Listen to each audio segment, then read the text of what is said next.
দীর্ঘ আন্দোলন সংগ্রামের পর জুলাই অভ্যুত্থানে ফ্যাসিবাদ বিদায় হয়েছে। এখন আধিপত্যবাদের বিরুদ্ধে লড়াই করতে হবে বলে জানিয়েছেন ঢাকা দক্ষিণ সিটির প্রশাসক আব্দুস সালাম।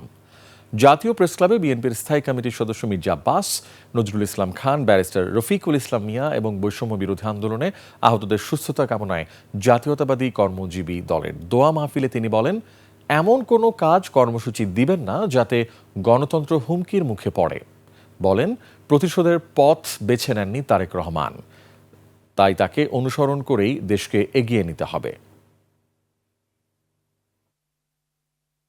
অনেকে মনে করেন যে জুলাইয়ের অভ্যুত্থান বোধহয় জুলাই মাসের মধ্যেই হয়ে গেছে, এক মাসের মধ্যেই সব কিছু হয়ে গেছে। সেটা না, দীর্ঘ 17 বছর লড়াই সংগ্রামের মধ্য দিয়ে এই পটভূমি আমরা তৈরি করেছিলাম বলেই জুলাইয়ের অভ্যুত্থান হয়েছে।